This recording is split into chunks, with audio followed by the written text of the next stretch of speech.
Daniel walked into my house that Tuesday morning without knocking, as if the door and everything behind it belonged to him. I was standing in the kitchen making tea when he stepped in, his expression firm and already decided, and said, "Mom, we're moving in, me, Sarah, the kids, and her mother. The apartment is too small, so this just makes sense." His words filled the room before I could even respond. There was no question in his voice, no pause for my opinion, just a statement as if my home were already his to claim.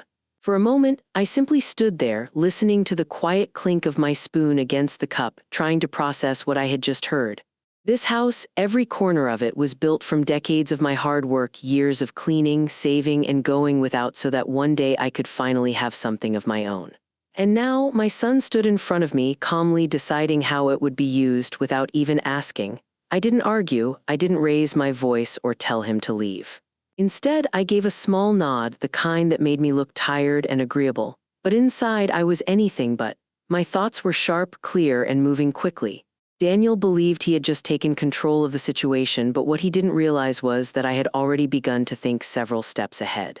I had spent a lifetime being patient, being accommodating, and putting others first. But something about that moment made it clear that if I stayed silent now, I would lose more than just space in my house. I would lose my independence entirely. My name is Margaret Hayes, and I am 70 years old. I spent most of my life working as a cleaner in a small lakeside motel, doing the kind of work that leaves your hands rough and your body aching by the end of the day. It wasn't glamorous, but it was honest work, and it allowed me to raise my children and slowly pay off this house, one bill at a time. After my husband passed away 10 years ago, this home became my sanctuary. Living alone was never something I feared. In fact, it became something I valued. I enjoyed my quiet mornings, my routine, and the freedom to live exactly as I chose. But to my children, my independence looked like something else entirely. They saw it as weakness, as if being alone meant I was vulnerable or in need of supervision. What they never understood was that I wasn't lonely, I was finally at peace. When Daniel started explaining that the arrangement would only be temporary, I recognized the pattern immediately. I had heard those words before, dressed up as reassurance but carrying something else underneath. Temporary had a way of turning into permanent, and concern often came with control hidden inside it. I knew how these conversations usually went: first the worry about my safety, then the suggestion that it would be good for me, and finally the assumption that I would agree because I always had before. But this time felt different. That night, as I lay in bed staring at the ceiling, I realized something I could no longer ignore. If I didn't make a decision for myself, someone else would make it for me. And once that happened, there would be no going back. The next morning, I woke up earlier than usual, long before the sun had fully risen. The house was quiet, just the faint hum of the refrigerator and the soft ticking of the clock on the wall. Normally, I would have taken comfort in that silence, but that day it felt different. It felt temporary, as though the peace I had carefully built over the years was already slipping away. I sat at the kitchen table with my tea, staring out the window, replaying Daniel's words over and over in my mind. "We're moving in. Not can we, not what do you think," but a final decision delivered as if my role was simply to accept it. That was the moment I understood something clearly. If I allowed this to happen, it would not just be a temporary inconvenience. It would be the end of the life I had created for myself. My routines, my privacy, my sense of ownership over my own space, all of it would slowly disappear. And worse than that, it would happen so gradually that one day I would wake up and realize there was nothing left that truly belonged to me. I wasn't afraid of helping my family. I had done that my entire life. But help given freely is very different from something taken without permission. And what Daniel was doing didn't feel like a request, it felt like an expectation. I reached for my phone and called Rosa. She answered on the second ring, her voice calm and steady as always. "You're up early," she said. "I need you to come over," I replied.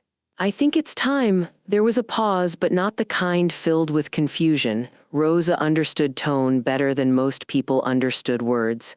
"I'll be there in 20 minutes, she said simply. True to her word, she arrived exactly when she said she would. She didn't come empty-handed either. She brought fresh bread and that quiet strength she seemed to carry wherever she went. We sat at the kitchen table, and for the first time since Daniel's announcement, I let everything out. I told her how he had walked in without asking, how he had already made plans, how he spoke as if my agreement was automatic. I even admitted something I hadn't said out loud before, that a part of me had almost given in out of habit, out of the old instinct to keep the peace. Rosa listened without interrupting, her eyes focused, her expression thoughtful. When I finished, she didn't rush to give advice. Instead, she asked me the one question that mattered most. What do you want, Margaret? Not what my son wanted, not what would make things easier, not what was expected of me. What I wanted, the answer came to me more quickly than I expected. I want to keep my life the way it is, I said quietly. I want my home to stay mine. I don't want to wake up every day feeling like a guest in my own space. Rosa nodded, as if confirming something she already knew. Then that's your answer, she said. The rest is just about how you carry it out. I hesitated for a moment before leaning closer. I've been thinking about this for a while, I admitted. Long before yesterday, her eyebrow lifted slightly. You have a plan? I do. And for the next hour, I told her everything. 2 days later, right on schedule, Sarah showed up at my door. She knocked this time, but only lightly, as though she already expected to be welcomed in. When I opened the door, she greeted me with a bright smile and a box of pastries, her tone cheerful and warm. Good morning, I thought we could have coffee together, she said, stepping inside before I had fully responded. I watched her carefully as she moved through the kitchen, placing the box on the table and immediately launching into conversation. She spoke quickly, her words filled with excitement. We're almost ready for the move, she said. The kids are thrilled. Ethan keeps talking about his new room, and Chloe is already planning how to decorate the sewing space. And my mom, she's so relieved. This is really going to help her. I poured the coffee slowly, letting her finish without interruption. Everything about her tone suggested that the decision had already been finalized, that I was simply part of the arrangement rather than the person who owned the house.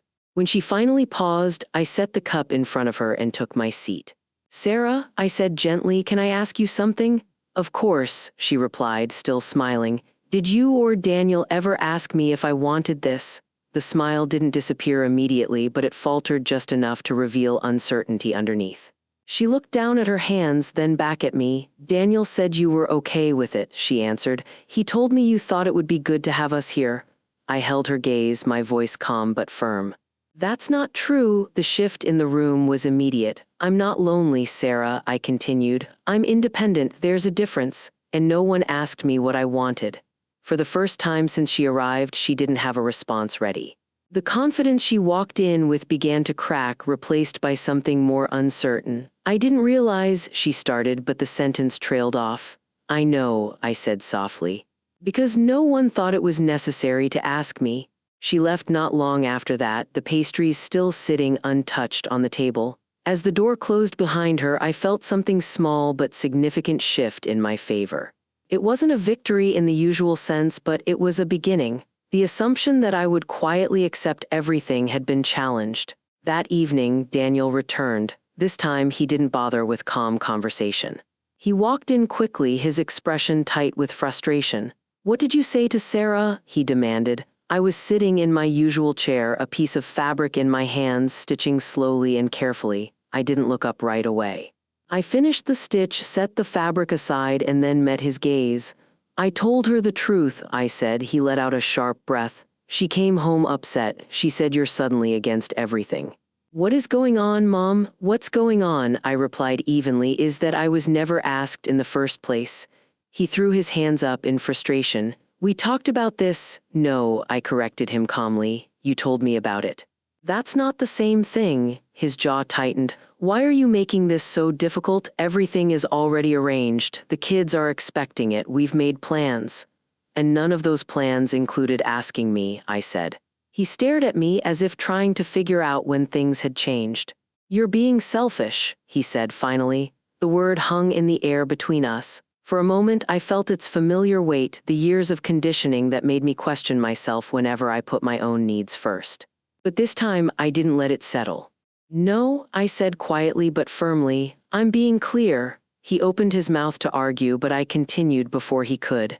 I've spent my life giving Daniel this house, this life. It didn't come easily. And I will not give it up without a say. He tried again, softer this time. What if we pay rent? What if we make sure you still have your space? I shook my head. What if it's just for a few months? He pressed. No. What if we promise? No, I repeated, steady and unwavering. Each refusal seemed to hit him harder than the last. He wasn't used to hearing that word from me, especially not like this, calm, certain, final. For the first time, he looked unsure. And in that moment, I knew something had changed, not just for him.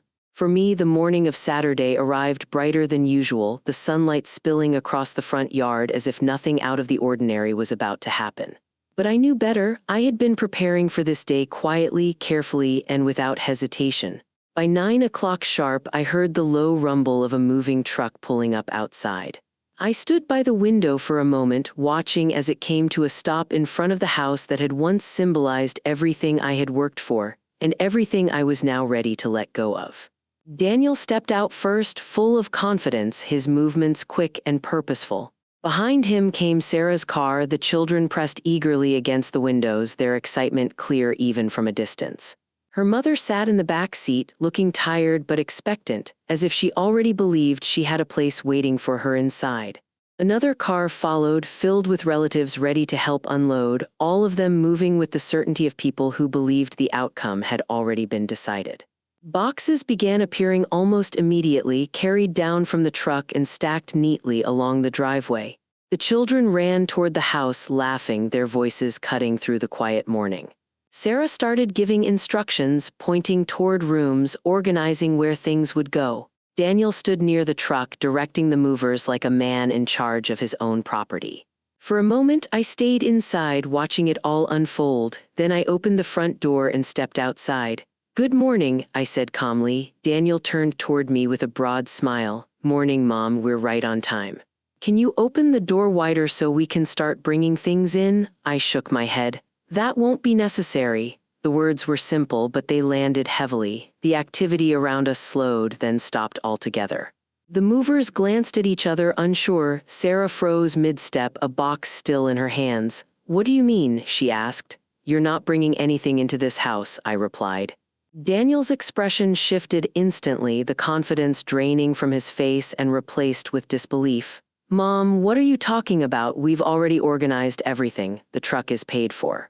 "The kids, I never agreed to this," I said, my voice steady, "and nothing has changed about that." His frustration erupted almost immediately. "Are you serious right now? Do you know how much effort this took?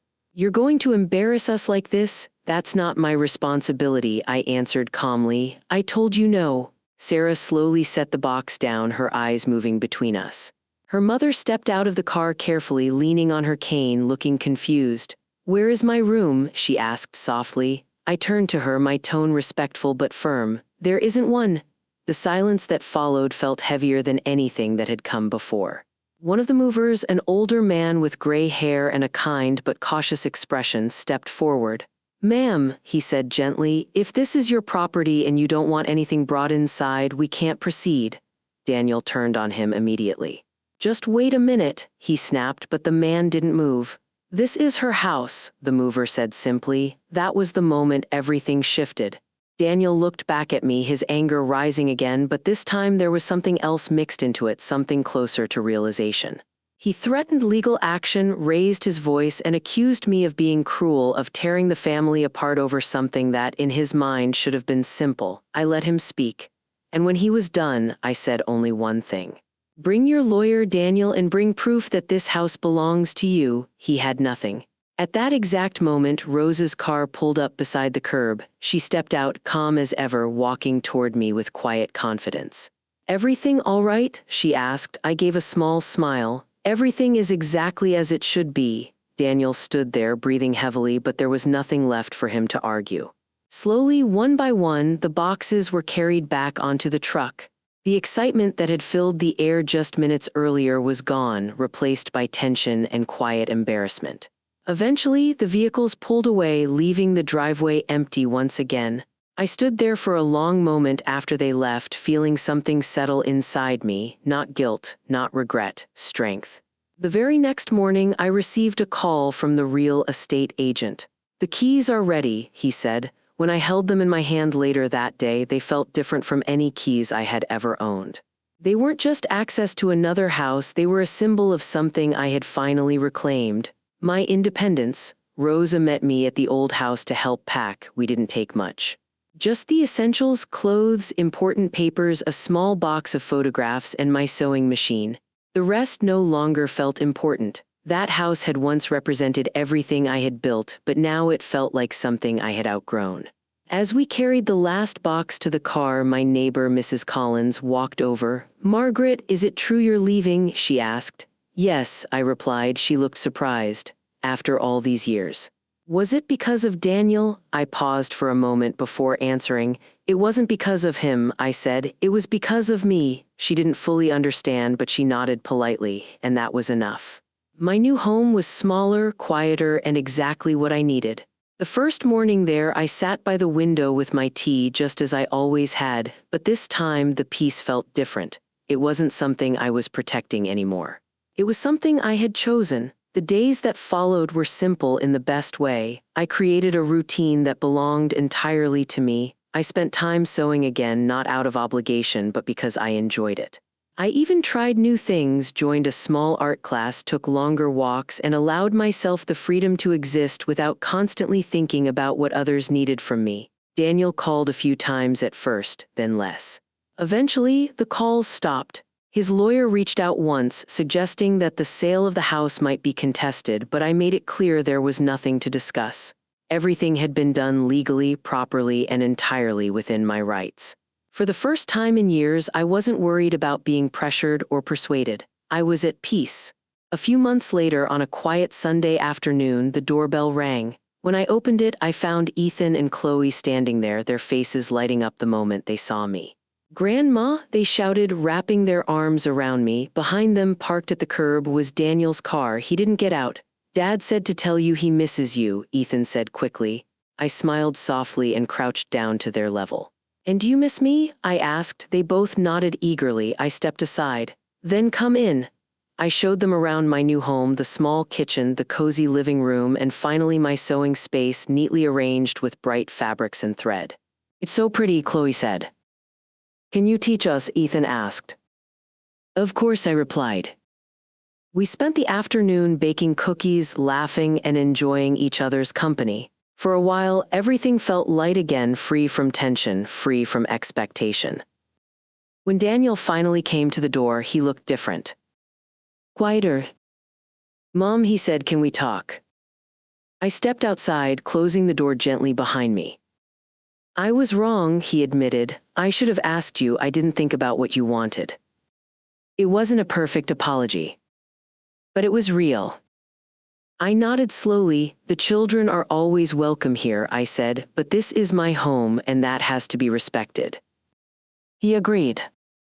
And for the first time in a long while, I believed him. That night, I stood in front of the mirror, looking at the woman staring back at me. 70 years old, but stronger than ever. For most of my life, I believed that love meant sacrifice, that saying yes was the only way to keep peace. But I had learned something far more important. Saying no doesn't break a family. Losing yourself does.